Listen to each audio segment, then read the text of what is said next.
una app que con muy poca información acerca de los síntomas que puede tener el niño, te den soluciones que te tranquilicen a corto plazo. Sea, no tiene importancia, coméntaselo al pediatra, sea, oye, pide pediatra rapidito, o rápidamente pide una ambulancia, o corre hacia un hospital porque es algo grave. Esto es una app muy sencilla, pero no por ello menos útil. Ellos nos comentarán esto, pero bueno, vamos a lo que vamos, que es la gente que tenemos aquí y ahora. Y bueno, yo, en todo caso, Ángela, si nos quieres empezar a comentar, gracias.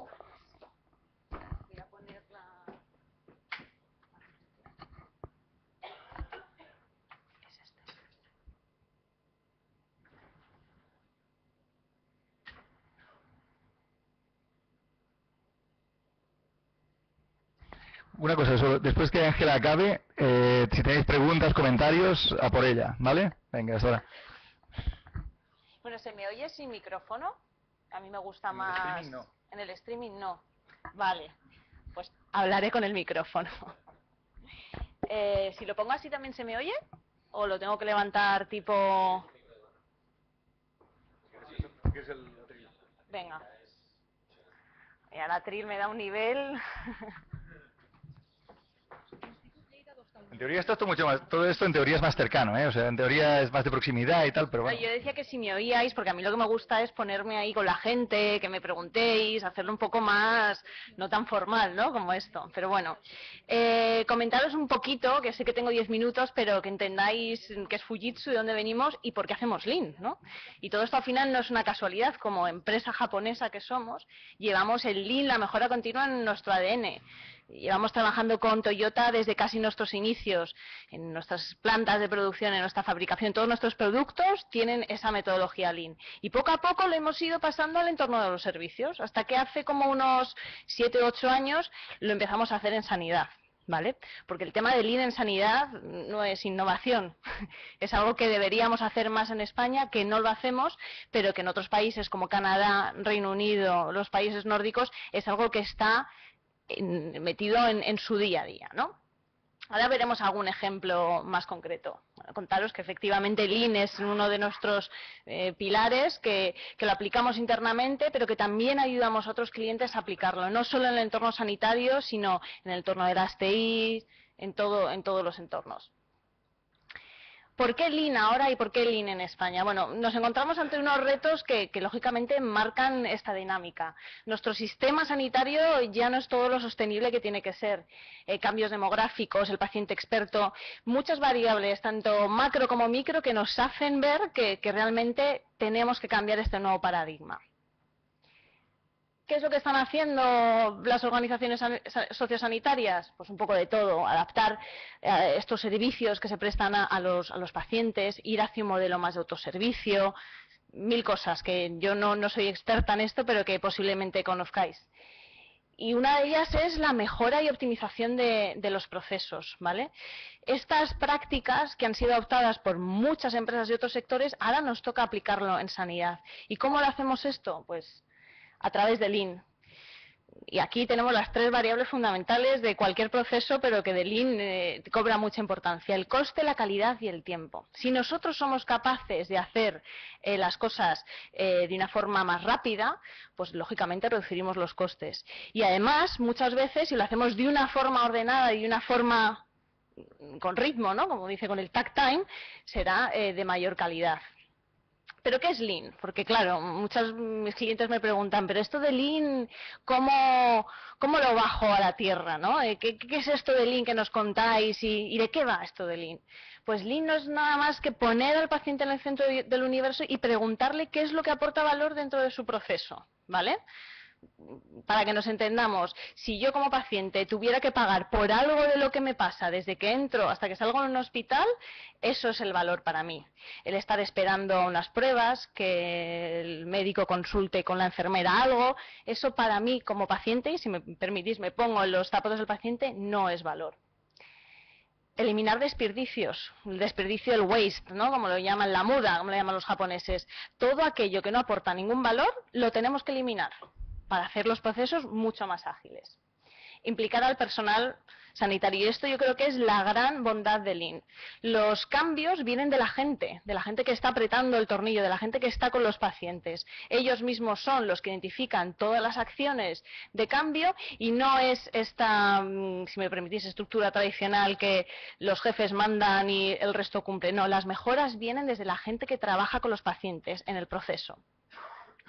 Es un conjunto de mejores prácticas. Hay millones de herramientas, que ahora veremos algunas, que todas además tienen nombre japonés y no se entienden. El Kaikaku, el Kaizen, el Pokayoke, en fin, que te tienes que hacer un curso de japonés primero para aprender qué es esto de Lean, ¿no? Pero yo quiero que os quedéis con esto, que es una forma de trabajar, es un cambio de cultura, que esto es lo más importante que hay. Porque muchas veces, y yo siempre esto lo digo, hacemos las cosas, ¿por qué? Porque las llevamos haciendo mucho tiempo y las hacemos, y no. Hay que cuestionarse el status quo. ¿Por qué seguimos haciendo este procedimiento de esta forma? ¿Por qué estamos tratando al paciente siempre igual? Yo siempre lo digo cuando ya me preguntan, bueno, pero dame algún ejemplo dame chicha, ¿no? Como siempre dicen. Pues ¿por qué damos las altas a la misma hora? ¿Por qué tenemos los mismos procedimientos? ¿Por qué no adecuamos nuestra demanda a esa gestión? ¿Qué más cosas? Todos los procedimientos que tenemos escritos, que esto no solo pasa en el entorno sanitario, pasa en todos. Hay que actualizarlos, hay que preguntarse por qué hacemos las cosas. Todo el tiempo de los tiempos, o sea, toda la parte de los tiempos de estancia hospitalaria suelen ser muy largos. ¿Y por qué? Porque hacemos muchas cosas que desde el punto de vista del paciente, vuelvo a repetir, no aportan ningún valor. Ahora veremos algún ejemplo y seguro que vosotros me podáis dar 300.000. Todo el tema de pruebas innecesarias. Muchas veces se realizan pruebas y somos conscientes de ello que no son necesarias para emitir el diagnóstico. Y luego otro tema importantísimo, el tema de racionalizar los gastos, ¿no? ¿Cuántas veces? Y no sé, tampoco quiero poner ejemplos aquí para dejar a nadie, pero de esto que vas a algún sitio y ves que hay un gasto excesivo en lavandería, que a lo mejor en un servicio de urgencias se dan cenas a las 8 de la tarde cuando el paciente a las 8:30 está de alta. O sea, ese tipo de cosas que hacemos porque pensamos que es la calidad, no eso que se nos llena la boca, es que esto es calidad, no.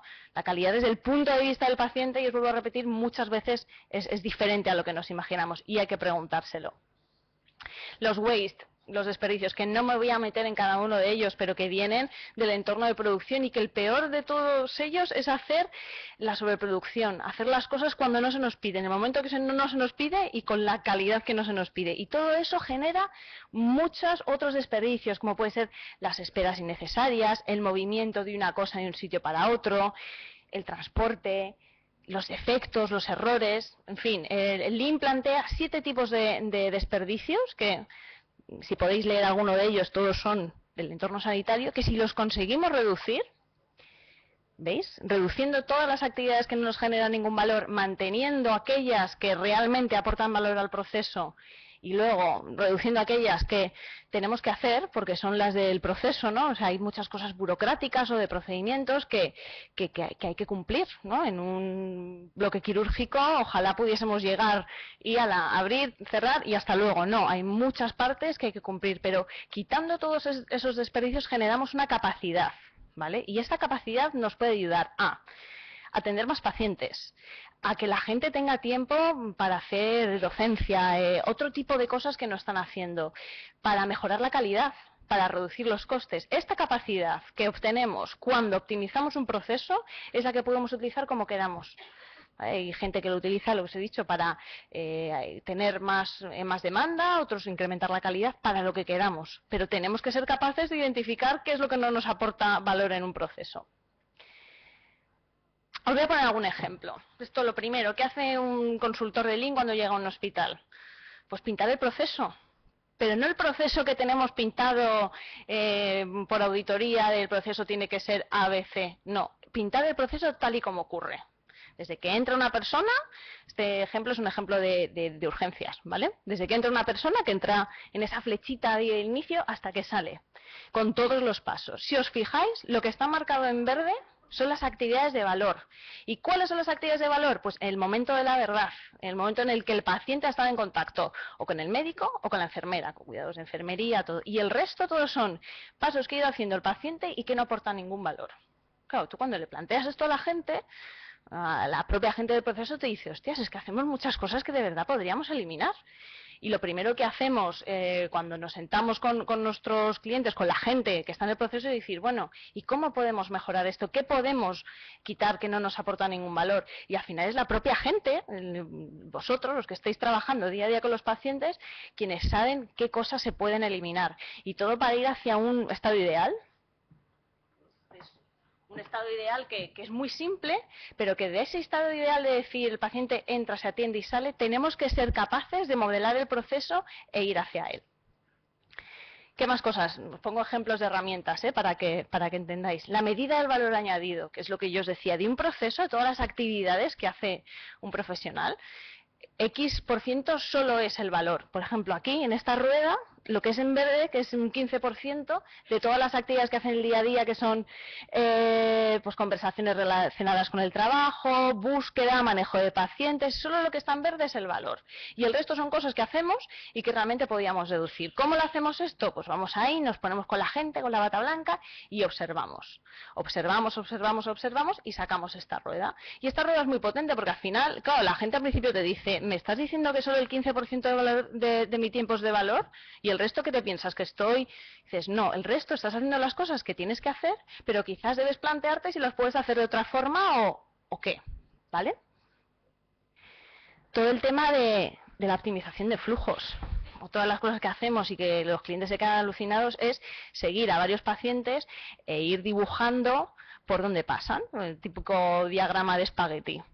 Claro, cuando les pintas a la gente y se lo enseñas, dices, mira, el paciente en un bloque quirúrgico, en urgencias, ha entrado por aquí. Este ejemplo es de una muestra de laboratorio en un laboratorio. Ha entrado a la muestra, ha saltado aquí, luego ha vuelto para allá, luego ha venido, luego no sé qué. Y esto todo ha sido en X tiempo. Claro, la gente dice, bueno, es que si yo moviese esta máquina, la pusiese más cerca de X y crease un flujo continuo y lógico, secuencial, me sería mucho más fácil. Y al final no perdería tanto tiempo y el lead time, el tiempo completo, sería mucho más bajo. Esto es muy claro y la primera vez que estuve en Canadá me quedé alucinada, pero es que luego también pasa aquí.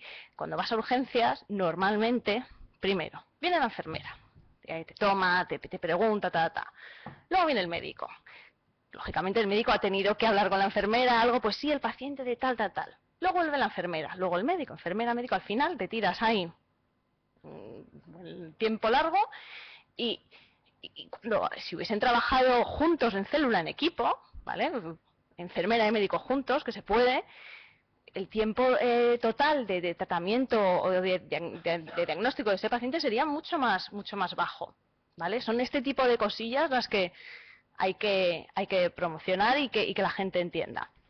Y todo esto, pues eso, pintas el flujo y ver cómo lo puedes mejorar para que el flujo sea secuencial y lógico, y así se reduzca el tiempo de estancia. Uy. Pues lo haremos así. Me dice que no encontró el servidor o el proxy de internet, no sé. Bueno, otra cosa es la gestión visual. Y aquí hay una máxima, un lugar para cada cosa y cada cosa en su lugar.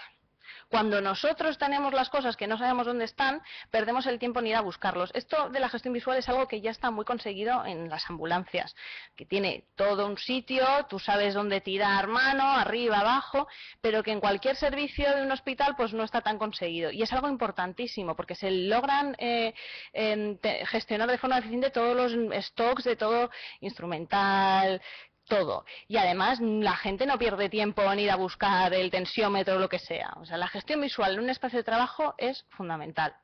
Y además tener un cuadrito que te diga en qué momento y en qué situación está el paciente que estás tratando. Eso es también importante. Bueno, hay muchas cosas, los pokayoke, que el pokayoke es una palabra muy curiosa y es un sistema antierror. Para que lo entendáis, un pokayoke también es un USB, un enchufe. ¿vale? Esto significa que yo tengo en mi mesa las cosas colocadas de tal forma que cuando las coja, por ejemplo, en una mesa de curas o en una mesa de quirófano, sepa que lo que estoy cogiendo es lo que tengo que coger y no haya ningún error, ¿vale? Es un sistema antierror. Y luego lo que sí que me quiero parar, para que entendáis esto al final del link, que va en la semana Kaizen. Nosotros lo llamamos la semana Kaizen Blitz. Es la semana, Kaizen es mejora continua y Blitz relámpago. ¿Aquí qué hacemos? Cogemos a toda la gente de un proceso asistencial, que normalmente donde se suele estar aplicando esto pues en urgencias, en bloque quirúrgico, diagnóstico por imagen, hospitalización, un proceso. Con todas las medidas que hemos tomado previamente y saber de qué funciona, juntamos a la gente, se lo explicamos, un equipo multidisciplinar, por supuesto, hay gente de todo. Si estamos hablando de urgencias, hay enfermeras mayores, más jóvenes, adjuntos, residentes, gente de limpieza, auxiliares, un grupo multidisciplinar. Les cogemos, les planteamos el primer mapa de proceso como hemos visto y decimos, bueno, ¿y ahora qué podemos mejorar? Con diversas técnicas, cada día vamos haciendo un plan de acción que al final se consensúa con todo lo que es la gerencia del hospital y se pone en marcha. Y en un periodo muy corto de tiempo, si se hace todo lo que se dice, se consiguen unas mejoras bestiales, sobre todo muy orientadas, por ejemplo, en urgencias, en todo lo que es el tiempo de permanencia. Muchos hospitales de las best practices que tenemos consiguen reducir entre un 20 y 25% del tiempo de permanencia de pacientes de un nivel 3, 4, 5. ¿Vale? Estas semanas Kaizen al final lo que crean es equipo y que la gente se quede con esa metodología y lo tenga en su propio ADN, en su propia forma de actuar, en su propia cultura empresarial y que luego se queden con ese conocimiento y lo puedan ir implantando en otros proyectos. Nosotros no somos la típica empresa de que llego, te hago la consultoría, la segunda, la tercera, no. Nuestro objetivo es que la gente se quede, a ver si me sale aquí. Nuestro objetivo es que, aprovechando nuestro logotipo, la gente se quede con el conocimiento de cómo se hace una implantación Kaizen, una implantación Lean, y puedan ser ellos los mismos propulsores del cambio, de la mejora continua dentro de la organización, ¿vale? Normalmente cuando llegamos ponemos a un Lean Champion, que será el depositario de la metodología, que hablará con todo el mundo y formará a todo el mundo para que la segunda mejora continua de cualquier proceso sean ellos quienes lo lideren. Y bueno, experiencias que contaros, pues aquí ya tenemos alguna en algún hospital catalán, estamos trabajando en Madrid, en el SAS, en Santander, y la respuesta es muy buena, porque la gente se da cuenta que hay que empezar a hacer cosas, ¿vale? Tenemos un proyecto que no puedo decir dónde, pero que es interesantísimo de dimensionamiento del instrumental quirúrgico, de las cajas, ¿no? Porque nos decía esta persona del área quirúrgica, es que las cajas que tenemos las tenemos dimensionadas del año de... ¿Tú sabes todo el material que viene o que va a esterilización que no ha sido utilizado? Todo el material que se estropea, eso al final tiene un coste. Y claro, como lo seguimos haciendo, no nos cuestionamos el status quo, pues no hacemos nada. Entonces, la acogida es buena. Mi propuesta es que hay que concienciar a la gente, que esto hay que hacerlo y que tenemos que ser nosotros en este tipo de foros quienes empecemos a mover estas cosas, porque sinceramente esto es innovador, pero llegamos tarde. O sea, el tema del Lean, bien, es el momento, pero en otros países nos llevan bastante la delantera porque es algo que tienen muy metido. Y desde aquí os animo que en lo que podáis creáis en esta cultura de mejora continua y que cualquier cosa que necesitéis o que me queréis comentar, pues aquí estamos. Gracias. Espero no haberme excedido mucho. No, solo lo justo. Pues bueno, la innovación tiene siempre su momento. Lo de la ventana de oportunidad que tanto se comenta es eso, es tener la idea pero poder implementarla y que alguien te la compre y todo esto. ¿Alguien tiene algún comentario, alguna pregunta? Ángel, tú mismo.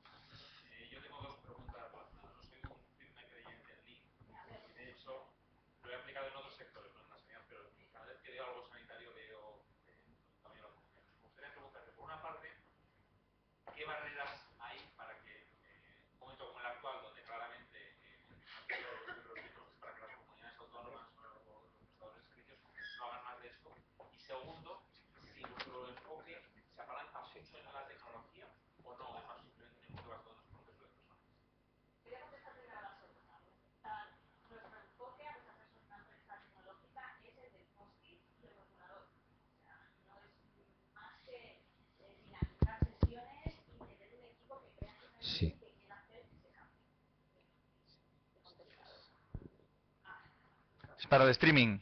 Ah, vale, para el streaming, es verdad. Perdón a los del streaming.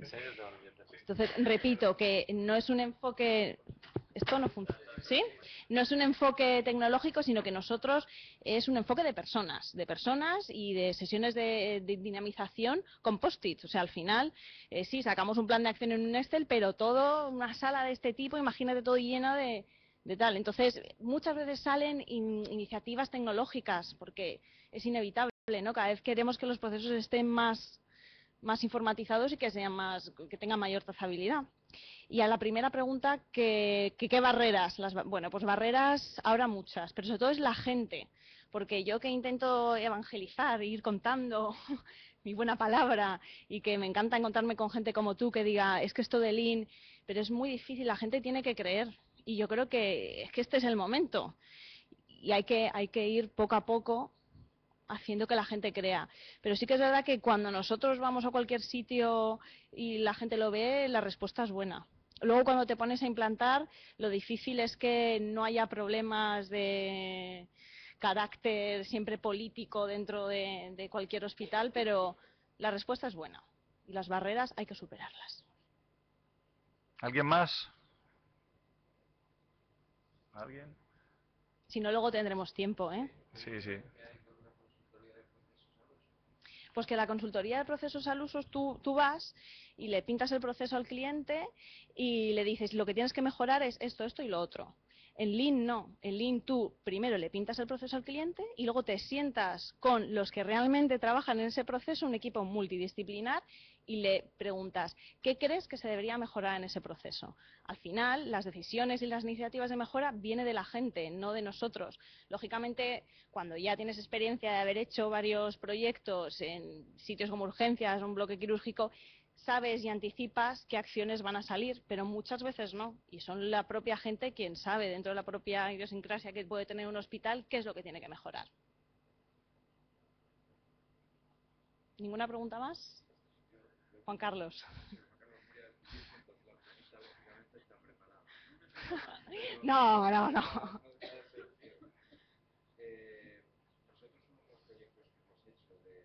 Uh-huh.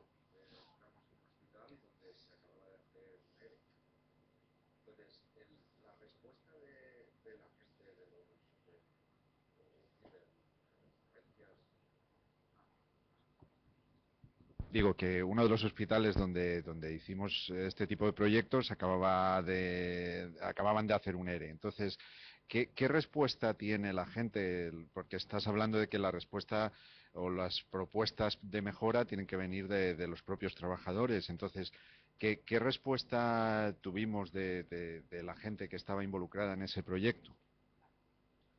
Pues en este proyecto en concreto, pero como en todos, la respuesta de la gente es buenísima. Cuando tú a la gente le das la oportunidad de que todo lo que se les ocurre en un café, todos tenemos ideas para mejorar donde trabajamos, le das la oportunidad de hacerlo de una forma ordenada, que encima tiene el apoyo de la gerencia, ¿no?, de la parte de arriba, y que son cosas que van a seguir y se van a implementar, la gente está encantada por simplemente darle esa oportunidad. Y lo que hay que hacer es darle oportunidad a la gente de que mejore su entorno de trabajo y sus procesos. Eso es fundamental. Gracias por la pregunta preparada, nos ha quedado estupendamente. Ha quedado estupendo, muy natural, ha quedado muy natural. Pues ¿Verdad? muchas gracias, Ángela, gracias por tu presentación. Gracias. Y ahora, hablando de innovación y de mejoras sobre procesos que ya están establecidos y que nunca se han cambiado, pues nada mejor que Andreu Bru nos comente cómo se cambia un proceso que todo el mundo da por hecho que tiene que ser en papel y que todo el mundo da por hecho que tiene que llenarse archivadores de papel que a veces no cuadran con la historia clínica. Más adelante. La verdad es que Ángela me lo ha puesto muy bien. Y aprovecho para saludar, como estamos retransmitiendo en video streaming, me he contenido en el vocabulario para no crear mal efecto exterior. Primero de todos, doy la bienvenida a PIMEC, que es la patronal de la pequeña y mediana empresa de Cataluña. Como decía antes el amigo Jordac, esto del BitSigner, que es el, digamos, producto, tecnología, solución que os voy a presentar muy brevemente, porque yo no soy el tecnólogo, sino que nos acompaña Santi Casas para explicárnoslo. Nació en una reunión, un encuentro donde coexistían médicos y abogados, y me invitaron. Y la verdad es que fue un cierto compromiso, porque nos invitaron a hablar de la firma electrónica, y alguien del público levantó la mano al final, pregos y preguntas, y nos dijo, ¿es legal firmar un consentimiento informado en una tableta? Bueno, entonces, como buen informático, dije, depende, ¿no? O como buen gallego, dije, depende de las condiciones de la firma.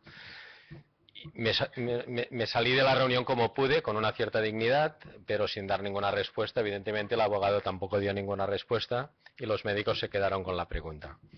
Y la presidenta de ACES, que aprovecho para dar las gracias por la invitación, ACES es un asociado muy querido aquí en PIMEC, al final, en una conversación privada, me dijo, oye, Andreu, esto podríamos investigarlo, ¿eh? Y empezamos a investigar, a preguntar a informáticos, a abogados, a médicos, y realmente parecía que estábamos cerca, pero siempre nos encontrábamos algún escollo, básicamente de tipo legal. El gabinete jurídico del hospital decía, no, esto a mí no me da suficientes garantías legales. Bien, yo creo que cogimos una buena orientación contactando con gente que venía del mundo del sector de la identidad segura, de la firma electrónica tradicional, del mundo del certificado digital, y empezamos a trabajar este tema con un amigo Santi Casas. Luego le invitaré a sustituirme, porque él os explicará mucho mejor el producto que no yo. Empezamos a trabajar este tema y bajamos a la calle o bajamos al hospital y fuimos a preguntar. Y claro, la primera pregunta es obvia. ¿Los pacientes llevan un certificado digital en el bolsillo? No. Y si lo llevan, no lo saben usar, ¿no? Tienen el DNI electrónico. Ya, si me permites, podríamos poner la presentación para hacer bonito. Bien. Los médicos sí que ya empiezan a llevar o acostumbran a tener, al menos en Cataluña, su certificado digital del Colegio de Médicos. Los farmacéuticos, el sector sanitario en general está muy avanzado en el uso de la firma electrónica, pero el paciente no. Y decía que Ángela me lo había puesto muy fácil, porque si hiciéramos un proceso de Lean Management sobre la productividad de la firma de los documentos que requieren una cierta importancia desde un punto de vista jurídico, como es la Ley de Protección de Datos, y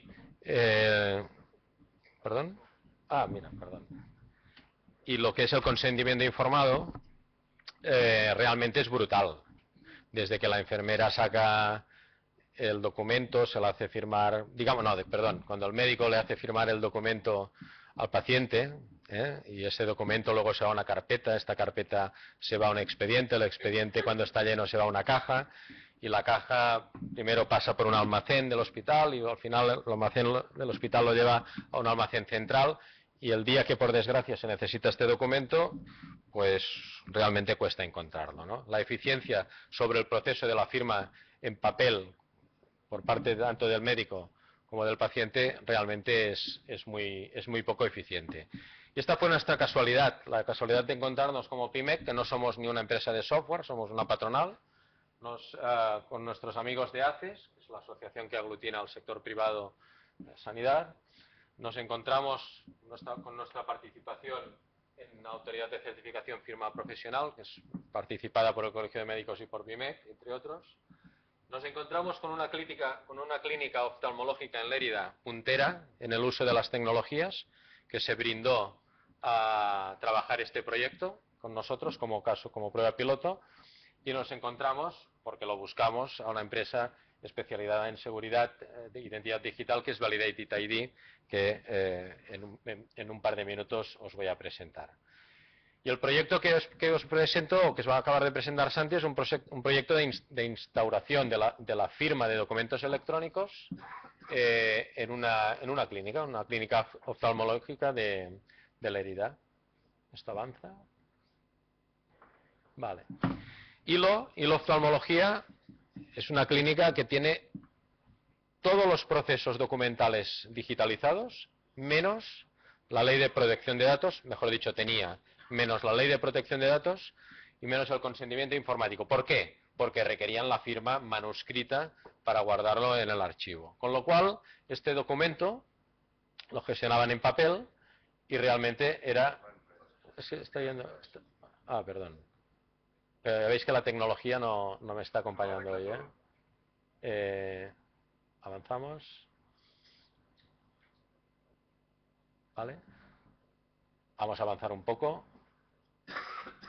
La tecnología nos permite hacerlo todo, tener todo el historial clínico de los pacientes informatizados sin ningún problema, con un software al uso, cualquiera de los que existen en el mercado, pero al final acababan digitalizando este papel que había firmado un paciente y había firmado el médico, lo escaneaban y lo adjuntaban a su proceso de historial clínico electrónico, pero sin ninguna validez jurídica, con lo cual ese documento había que mantenerlo en un expediente físico y había que archivarlo en algún sitio donde se pudiera encontrar. Empezamos a hablar de tablillas de firma, ¿no? Porque lo que es un certificado electrónico casi todo el mundo sabe lo que es, sea un DNI, una tarjeta, un certificado de la Fábrica Nacional, un certificado expedido por el Colegio de Médicos, pero ahora ya empezamos a ver, incluso en los supermercados, estas tablillas donde cuando vamos a pagar nos dicen firme aquí. Bien, entonces esto lo entendemos, pero sigue siendo no suficientemente válido para que un departamento jurídico diga, ok, olvídese del papel. Pero lo entendemos. Y la ley nos dice que no se negarán efectos jurídicos a la firma electrónica. Esto hace muchos años que ha quedado absolutamente resuelto.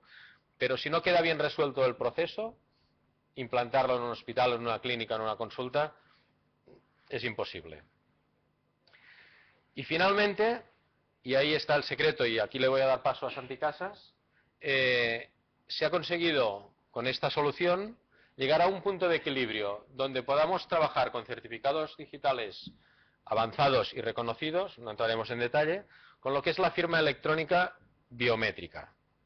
¿Qué es la firma electrónica biométrica? Cuando un juez pide un estudio caligráfico, un estudio de una firma a un perito caligráfico, el perito coge la documentación y tiene su técnica para identificar el trazo, la velocidad.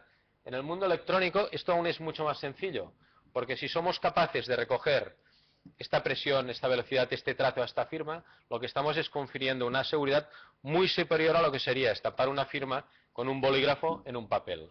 Lo estamos estampando en un fichero electrónico. ¿Y cuál sería el único riesgo? El único riesgo es que este documento que pudiéramos firmar en una tablilla, estas del Corte Inglés o una tablilla como una iPad o un dispositivo de este tipo, lo estamparíamos, pero nadie nos daría plena seguridad de que esta firma, que no deja de ser solo una imagen con unos datos contenidos, lo podíamos estampar en otro documento o en otro documento, con lo cual ahí se nos hunde toda la seguridad de que este documento queda directa y únicamente registrado con esta firma, digamos, electrónica. Vamos a pasar a la última fase y casi, Santi, me gustaría que lo explicaras tú, que lo dominas más, te explicas mejor que yo. Sí. Santi Casas es el CEO es el padre de la criatura, digámoslo así. Cojo el testigo. La idea cuál es, lo que estaba comentando Andreu. Es decir, en el fondo capturamos los datos biométricos de una firma, lo que estamos haciendo es capturar pruebas para poder llevar delante un juez. Y básicamente lo que hacemos es, tenemos un documento y capturamos pruebas, entre otros, los datos biométricos de la firma. Como lo que tenemos que hacer es evitar que esos datos biométricos se puedan poner en otro documento, como si estuviéramos firmando otros documentos, tenemos que dar una serie de elementos que nos den esa confianza.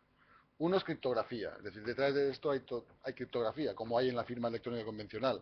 Aquí se cifran los datos, hay claves privadas, públicas, unas claves sirven para cifrar, otras para descifrar. Es tecnología, esto es lo que hacíamos de siempre, no aporta mucho más. En el fondo, el elemento de valor importante es este, ¿no? Efectivamente sale descualificado. Sí, la tecnología. Es decir, en el fondo esto es un servicio donde alguien actúa como, y lo pongo entre comillas porque no habrá ningún notario en la sala, notario. Es decir, en el fondo lo que nosotros hacemos es actuar como notario, garantizando el what you see is what you sign. Es decir, lo que firma el paciente es exactamente el documento que está viendo. En el fondo, BitSigner es un servicio al cual se le manda un documento para firmar y BitSigner, como notario, muestra el documento a los diferentes firmantes, recoge las firmas y una vez recogidas las firmas devuelve a las partes el documento firmado. Pero las partes no pueden intervenir en el proceso de firma. Es decir, son ajenas al proceso de firma. No pueden manipular el documento firmado. No pueden, aquello que decíamos, extraer esa firma de ese documento y estamparla en otro documento. Este es el elemento clave de la seguridad jurídica. Al final, todo esto está muy bien, pero estas cosas hay que integrarlas, ¿no? Y en el caso concreto de Hilo, en el proyecto de Hilo, pues tuvimos que, el objetivo fue que fuera tan fácil como imprimir un documento.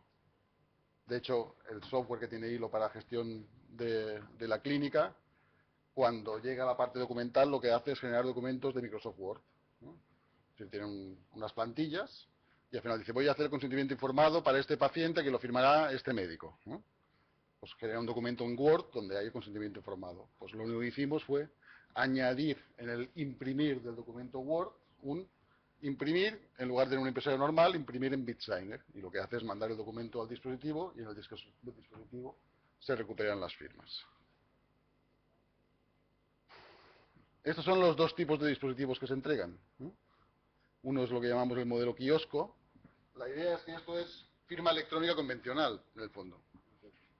Como veis, hay el capturador de firmas del lápiz y hay un lector de tarjetas criptográficas. Se puede firmar indistintamente con una tarjeta criptográfica, como el DNI electrónico, o con el lápiz. Hace exactamente lo mismo. Acaba generando una firma electrónica. La diferencia es que cuando firmas con el DNI electrónico había un proceso de identificación del usuario previo, es decir, la policía ha comprobado que eres tú y te ha emitido el DNI electrónico. Cuando se firma con el lápiz se genera el certificado digital en ese momento con tus datos biométricos y por tanto la posible duda se resuelve después. Cuando hay un proceso de litigio es cuando tienes que comprobar si esos datos biométricos corresponden o no a esa persona, ¿no? Que es el proceso clásico que se hace en papel. Este era uno de los circuitos, vamos a ver directamente el de consentimiento informado. Este era uno de los circuitos que tenía Hilo, ¿no? A través del software de gestión que tienen ellos, en este caso Salus de Qsoft, pues tienen las plantillas de los consentimientos informados, generaban el consentimiento informado y al final acababa siendo un documento que se imprimía y una vez impreso se le daba al paciente para que lo firmara, se acumulaban en un clásico portafirmas de carpeta los diferentes consentimientos informados por los pacientes y cuando pasaba por ahí el médico firmaba todos los consentimientos sobre la carpeta. Finalmente, una vez estaban todos firmados, para poder gestionar digitalmente los documentos se escaneaban, pero se archivaban en papel y se mantenía el archivo en papel del documento porque era el archivo oficial, en el caso de que haya, que me voy, ¿no?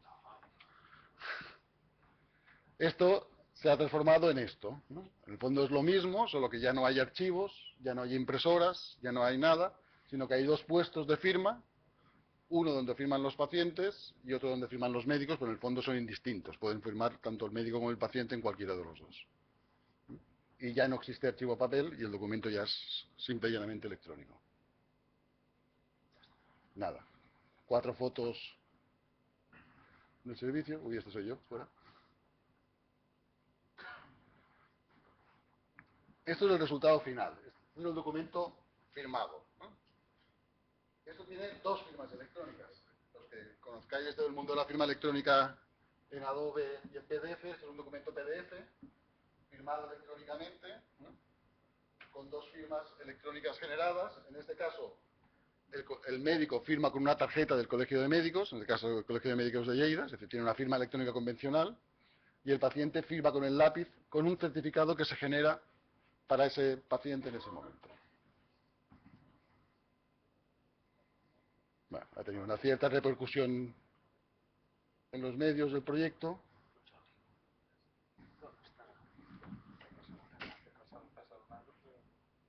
Tanta repercusión como salió para la tele, por la tele 3.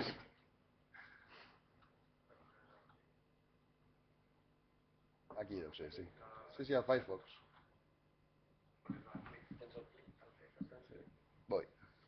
Mientras abre, hay un pequeño detalle que lo hemos pasado por alto, pero creemos que aporta valor. L'Institut Lleida d'Oftalmologia ha posat en marxa un sistema pioner de firma digital.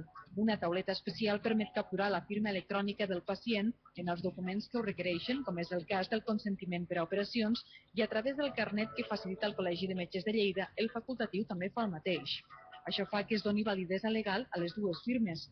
D'aquesta manera, la clínica preveu eliminar el 100% dels documents en format paper. 30 segundos de tele da mucha ilusión, la verdad que... Yo diría que no va a ir así, pero bueno.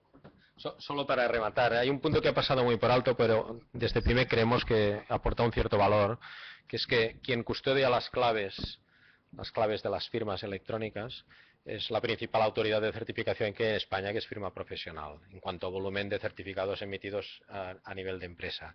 Evidentemente luego está la Fábrica Nacional de Arma y Timbre, que es otro mercado, y las cámaras de comercio también hacen certificados, ¿no? Pero digamos que uno de los factores, uno de los elementos que ha hecho que el Colegio de Médicos de Barcelona nos haya facilitado un dictamen favorable a la solución es la intervención como tercero de confianza, o diría como cuarto de confianza, de una autoridad de certificación homologada por el Ministerio de Industria.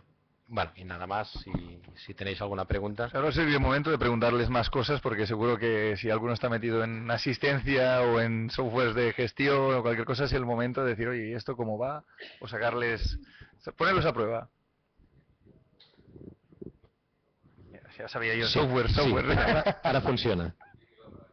Hombre. Sí. Es que soy así. Hola. Mira, al principio hablabas de que era imprescindible la asociación inequívoca entre el dato biométrico y el documento. Y por eso hay un tercero, que es quien garantiza esto. Si el día de mañana hay un juicio, ¿cómo garantizas esto?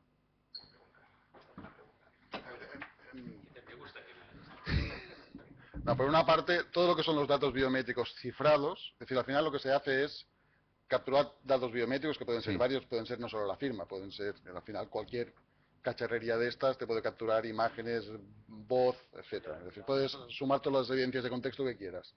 Todos esos datos biométricos se cifran conjuntamente con el documento, con un hash del documento. Todo eso queda cifrado y queda imbuido dentro del propio documento, es decir, el documento es autocontenido. Solo se requiere la clave de descifrado. Vale. Y esa clave de descifrado, bien la podemos tener nosotros, bien la puede tener firma profesional, bien la puede tener un notario. Es decir, sencillamente, en el caso que sea necesario descifrar los datos, pues hay que ir a quien tenga la clave y descifrar los datos. Vale. Okay. ¿Alguien más? ¿Alguna otra idea? Fujitsu again. Sí. Esta no está preparada, vale, bueno, menos mal. Sí. No van a hacerla preparada. Sí. No, bueno, es que me ha llamado la atención la parte hardware, aparte de que la tableta... Es Fujitsu por casualidad. Y no habéis pagado nada, Fujitsu, y ya tiene... Sí, al contrario, no te llega a aparte, pagar. pero, o sea, la parte de hardware, como, o sea, hemos visto en la presentación de PowerPoint, pues el típico dispositivo de estos de captura de firma, firmas, pues ajá. como el Corte Inglés y todo Correcto. esto, enganchado, supongo, a lo que había detrás, a la pantalla que había detrás, no sé. Entonces, y luego hemos visto lo de la tablet. O sea, ¿cuál es la infraestructura necesaria? Al final, de hecho existe incluso una ISO de formatos biométricos de escritura, ¿no? Y al final lo que haces es capturar diferentes tipos de parámetros. Básicamente es, para que nos entendamos de forma sencilla, es en cada momento de tiempo, en qué coordenada X, Y está el lápiz en ese momento y con qué presión está apretando el lápiz en ese momento.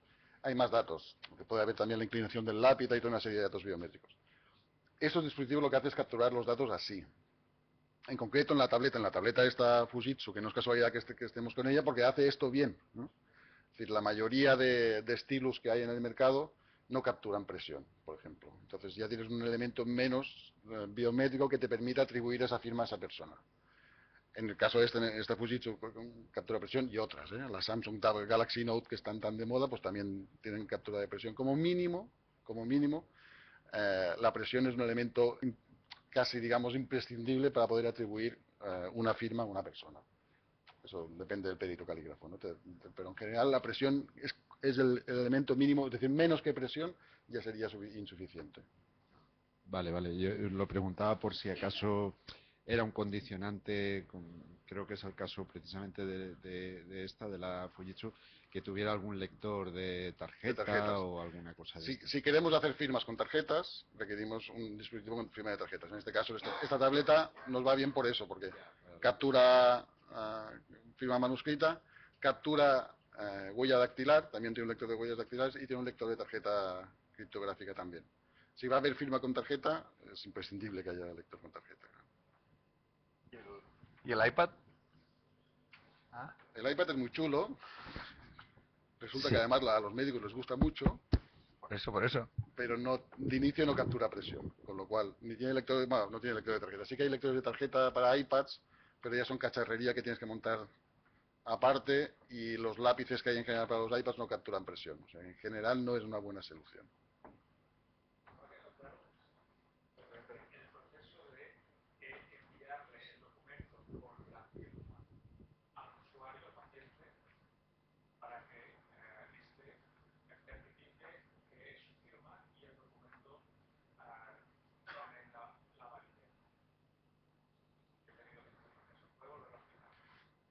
Es decir, el proceso, lo que hacemos nosotros aquí es el proceso similar al proceso en papel. Es decir, yo no le mando el documento al usuario para que certifique que es su firma, en absoluto. Lo que hago es capturar su firma. Capturar su firma y custodiarla, garantizar lo que se llama la cadena de custodia, es decir, custodiarla bien cerca del documento para que si nunca hay un proceso de litigio, pues poder aportarlo como prueba y que esa prueba sea válida en juicio. Eso es lo que hacemos nosotros. Entonces, en el modelo de firma electrónica convencional, estas cosas, digamos, se hacen previas. Se identifica al usuario, se le emite un certificado digital al usuario para que pueda firmar, y ya a partir de ese momento las firmas que hace ya son válidas. Aquí, como nos encontramos en un entorno donde el usuario o bien no tiene un certificado digital o bien no sabe usarlo. El ejemplo más claro es el DNI. Todos tenemos DNI electrónico en el bolsillo. ¿Cuántos de la sala se acuerdan del PIN del DNI que tienen en su bolsillo? Pero ha perdido el DNI. O sea, que sabe el PIN, pero no sabe el PIN. Esa es la realidad. Es decir, el usuario normal no tiene acceso a eso. Entonces, lo que hacemos es el proceso como se hace en papel. Que es, oye, capturo los datos y luego, si hay un juicio, alguien, un perito, decidirá si se atribuye o no se atribuye esta firma a esta persona o no. Nosotros lo que hacemos es garantizar que esta firma está vinculada solo a este documento y que en el proceso, es decir, en la vida del documento, no se ha hecho un mal uso de los datos. Es decir, hemos garantizado la cadena de custodia. Esto está vinculado a la ley de firma electrónica, pero podría no estarlo. En el fondo es el proceso clásico de un juicio, que es, tengo pruebas, las llevo a juicio y le demuestro al juez que no he manipulado las pruebas durante la vida del documento.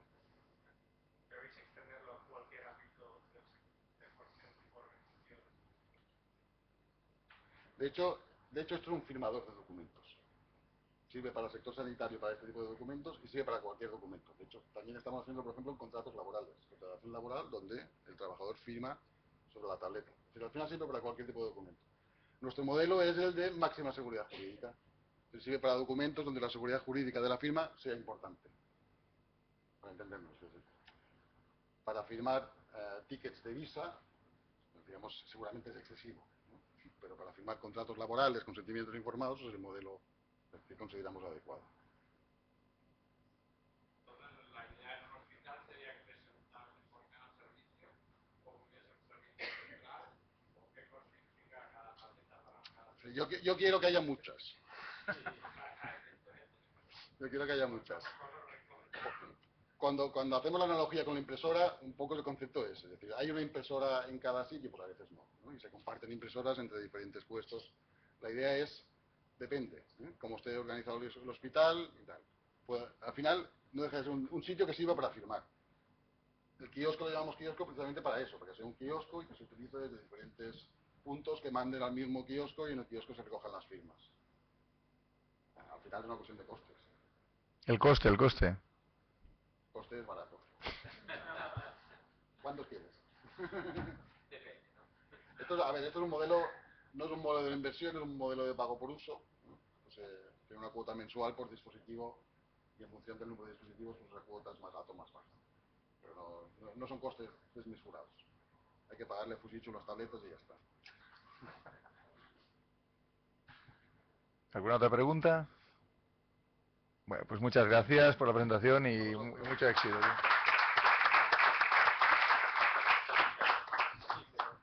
Y ahora, last but not least, que dicen los ingleses, ahora el amigo Ángel nos comentará sobre iDoctus, que es una app que, bueno, que os puede sonar como utilidad. Debería sonaros porque llevan sonando una buena temporada a nivel nacional, donde el atril mejor. Y bueno, coméntanos para qué sirve y cuál es la utilidad de iDoctus. Sí, no, empezamos con esto. Empezamos también con un vídeo, por eso de que una imagen vale más que 1000 palabras y que siempre salir en el telediario siempre es una garantía de que lo que sale lo cuentan mejor ellos que nosotros, ¿no? Llenos de datos sobre medicina. Pues todos esos tomos caben en la palma de la mano o en un bolsillo. Los médicos utilizan cada vez más aplicaciones en móviles o en tabletas. El paciente y el doctor son los protagonistas en una consulta, pero en un futuro inmediato junto a ellos siempre estará en la mesa un teléfono inteligente, smartphone, tabletas que ya son imprescindibles para el médico, una imagen a la que nos tenemos que acostumbrar. Pero en el fondo es como si casi toda la medicina que necesitamos para nuestro ejercicio de la profesión estuviera incluida. En 1819 se inventó el fonendoscopio y durante 2 siglos ha sido el aparato médico más utilizado hasta el año pasado, que fue desbancado por los smartphones. Eso pasó en Estados Unidos e Inglaterra. Allí incluso las batas blancas tienen bolsillos más amplios para las tabletas. Las sociedades científicas más importantes desarrollan los contenidos de estas aplicaciones. A ellos solo tienen acceso los facultativos, no es un sistema de consultas para pacientes. Imaginen 30 libros llenos de datos sobre medicina. Pues todos esos tomos...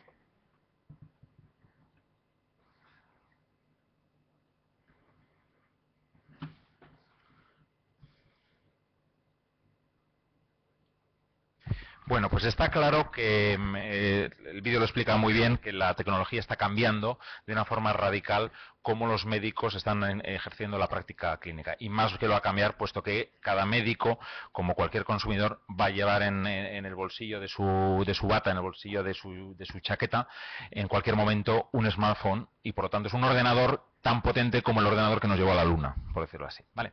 Entonces, en primer lugar, la tecnología es claramente, y se ha visto por las dos presentaciones anteriores, es una oportunidad única de reinventar la sanidad, ¿no? Y de quitar muchos de los costes de las ineficiencias que hay en los procesos. Y de hecho, esto se está notando en el volumen de negocio que mueve ya lo que se llama mHealth. De hecho, en los primeros 9 meses del año, en Health 2.0 se ha invertido más de 1.000 millones de dólares en nuevas compañías y en nuevas tecnologías.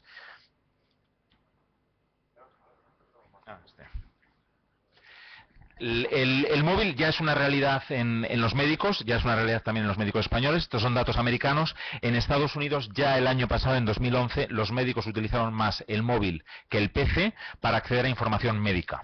Es decir, que está desplazando claramente, está convirtiendo, como decía la periodista, en el fonendoscopio del siglo XXI. Sin embargo, la realidad es que hay un exceso de aplicaciones médicas. Hay más de 10.000 aplicaciones en cualquiera de los App Stores categorizadas como de medicina o como de salud, tanto para pacientes como para profesionales, y esta gran variedad de aplicaciones lo que provoca es que los médicos en general estén sobrepasados por esa fragmentación, y realmente a veces lo que provoca es que la adopción sea más baja de la que podría ser para cada una de las aplicaciones.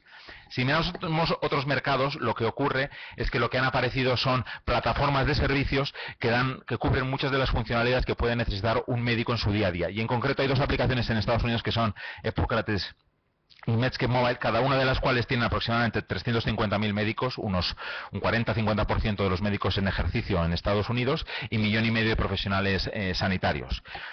Y no solo eso, sino que además se ha convertido realmente en una herramienta de uso diario.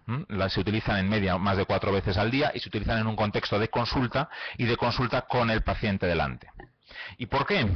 Pues fundamentalmente porque les dan más seguridad, ayudan a eliminar reacciones adversas, es decir, sobre todo interacciones de medicamentos, que es un gravísimo problema, como ya sabéis, en la sanidad. Del 5 al 12% de los ingresos no programados provienen, de hecho, en España, de reacciones a los medicamentos, con lo cual el incrementar la seguridad es una de las prioridades claras, tanto de salud como de coste. Y segundo, por un tema también de mejora en la productividad. Con este tipo de herramientas se ahorran en media más de 20 minutos al día para el médico, que al final pueden redundar en un mejor trato al paciente, en una mejor docencia, como os decía antes, una mejor investigación. Y Doctus, en este contexto, lo que hace es traer a España, y con la información local de los medicamentos aprobados y las indicaciones aprobadas en España, trae ese modelo con 4 componentes fundamentales del servicio: actualización científica, la biblioteca en la palma de la mano para tomar decisiones de diagnóstico y de prescripción, un conjunto cada vez más amplio de calculadoras médicas y un servicio multimedia muy relevante. Pero lo mejor, de todas formas, va a ser verlo. ¿Podemos poner el iPad? Sí.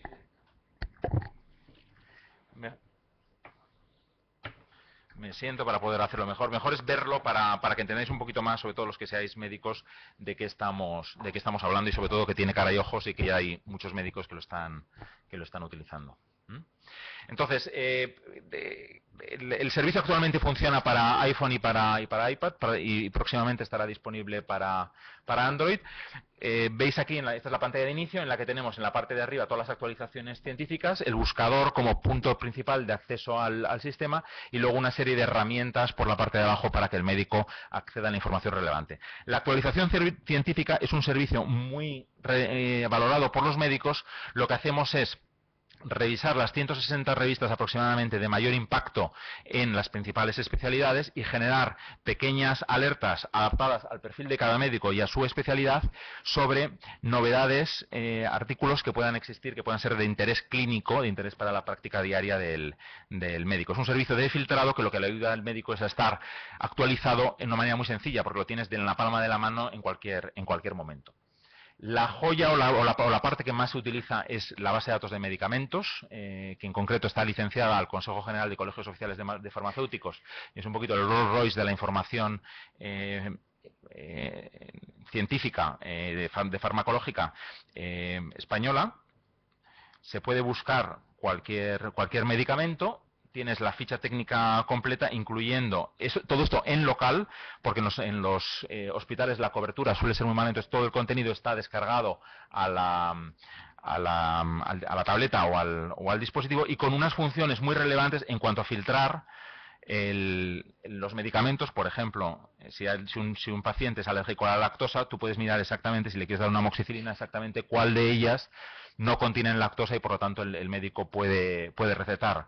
O si quiero sustituir, por ejemplo, una amoxicilina, porque resulta que mi paciente puede estar embarazada y quiero chequear qué medicamentos son compatibles con el embarazo y con la insuficiencia renal, directamente me dice el orden de los medicamentos, cuáles son de uso seguro, cuáles son de uso precautorio, cuáles están contraindicados. Es decir, una información muy potente que aumenta la seguridad del médico.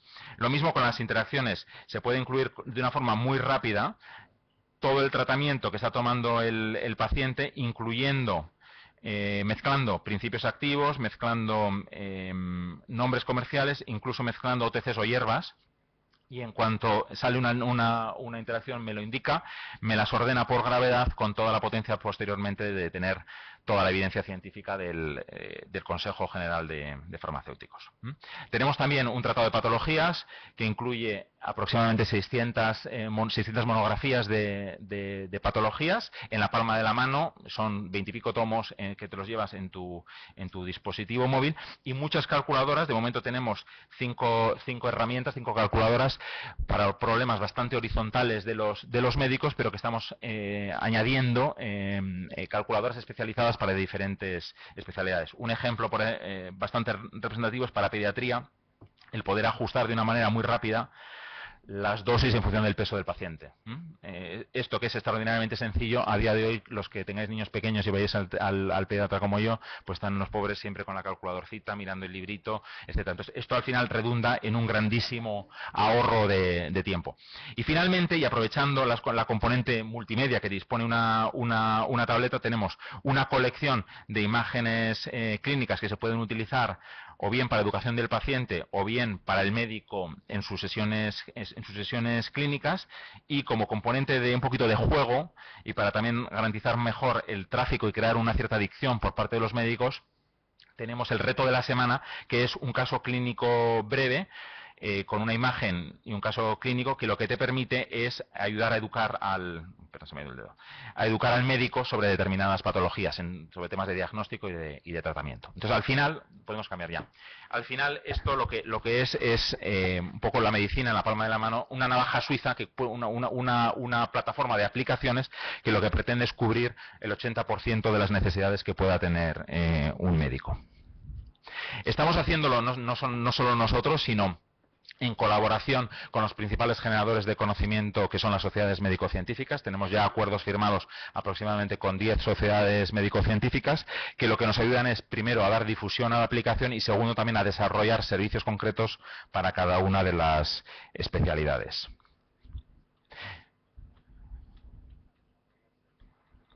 Llevamos aproximadamente 4 meses en el mercado, lanzamos a mediados de julio y ya tenemos unos 6.000 médicos registrados, que es un número muy alto para innovaciones médicas. Los médicos, en general, las curvas de adopción suelen ser más lentas que en otras profesiones, y con un volumen de visitas muy relevante. Y detrás de esto, y lo corroboran tanto los pilotos que hemos realizado, tanto aquí en Barcelona, en el Centro Médico Tecnon, como en Madrid, en el Hospital Ramón y Cajal, lo que está claro es que ese valor que se veía en las herramientas americanas es muy traspolable al entorno del Sistema Nacional de Salud.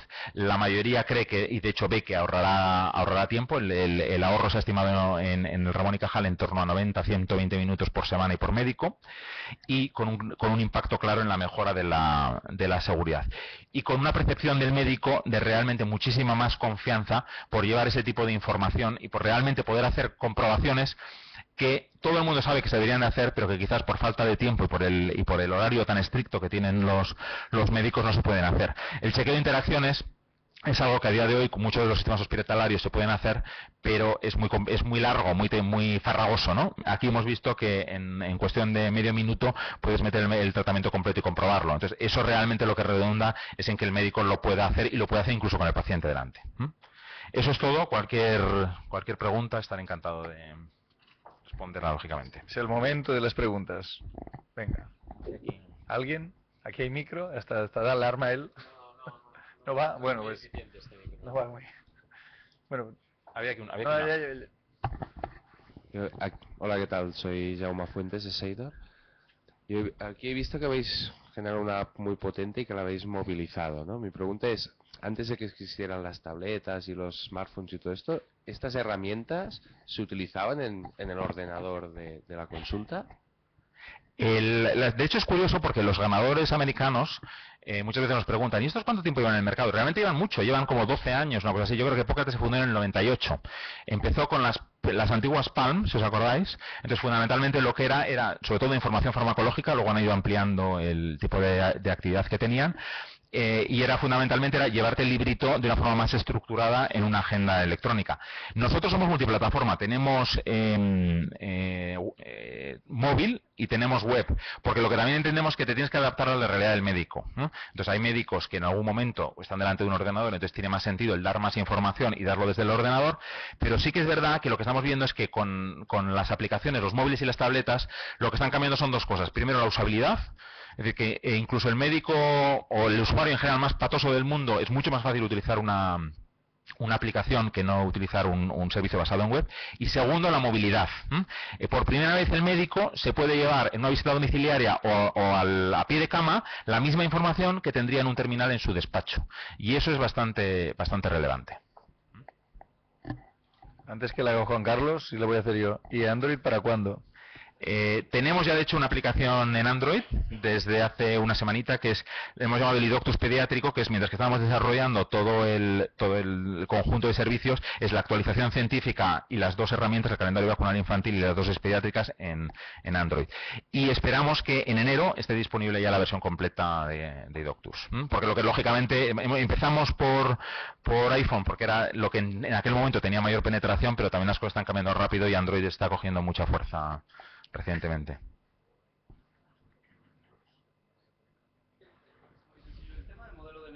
Ustedes venden esta aplicación y por un precio al médico tiene esa aplicación con todas las actualizaciones posteriores, o es una mensualidad que va pagando el médico y que incluye todas las actualizaciones de especialidades. El modelo es, la aplicación está colgada en dos versiones en el App Store. Una versión que es una suscripción anual a un precio de 229 euros, creo que es.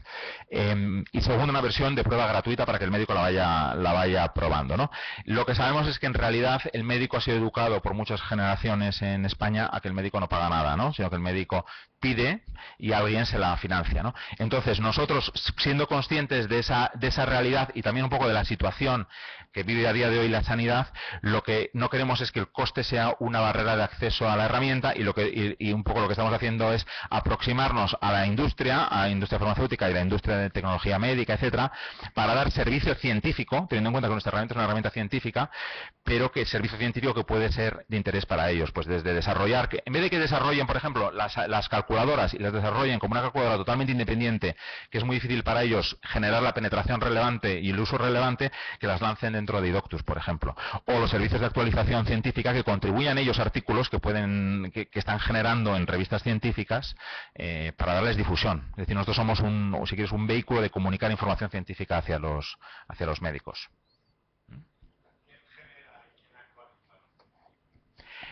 Aquí hay tres tipos de contenidos. En primer lugar es el contenido de tratados de medicina, información de fármacos, etcétera, que eso viene de fuente editorial de primer orden. El contenido viene del Sevier, un contenido viene del Sevier y otro viene del Consejo de Colegios de Farmacéuticos. Eso por una parte. En segundo lugar, por ejemplo, hay las calculadoras en general son algoritmos perfectamente públicos, ¿no? Que lo único que estamos haciendo nosotros es llevarlos y adaptarlos a programarlos, ¿no? Y ahí también lo que hacemos es contar con el aval de las sociedades científicas y desarrollarlo conjuntamente con ellos para garantizarnos la usabilidad por los especialistas y segundo, que el contenido está bien metido. Y finalmente, y eso es más en el medio plazo, y aquí se empieza a ver ya con el tema de multimedia, lo que esperamos es también que los médicos poco a poco vayan contribuyendo sus propios contenidos y que sean luego los propios médicos los que, como en cualquier otra comunidad, vayan filtrando los contenidos que son más relevantes, más útiles, incluso los contenidos que sean directamente erróneos los vayan filtrando ellos mismos. Entonces, al final son esas tres patas. A día de hoy estamos más en el contenido editorial, poco a poco, lógicamente, irá también hacia contenido más generado por los propios usuarios.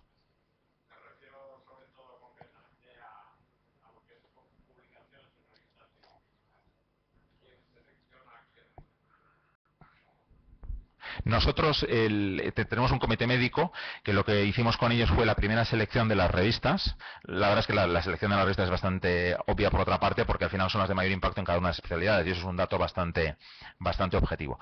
Y luego lo que tenemos es contratar un servicio específico de búsquedas médicas, que son los que bajo los criterios que fija el comité médico hacen la selección concreta de artículos, teniendo en cuenta que no necesariamente son los artículos más relevantes que puedan aparecer en esas revistas, sino los que son más relevantes para un contexto de práctica clínica.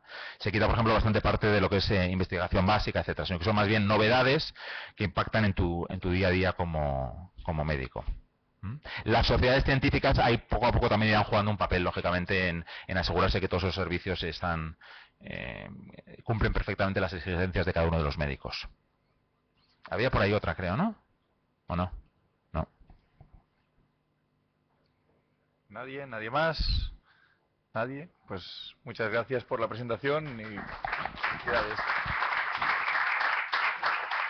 Bueno, llega el momento de dar esto por finalizado, pero bueno, es el momento bueno las presentaciones han valido la pena, pero ahora es el mejor momento, que es el de intentar mezclarnos y que nos abordemos entre nosotros y veamos qué hacemos. Que tenemos preparado algo para tomar, no sé dónde, por cierto, aquí, allí.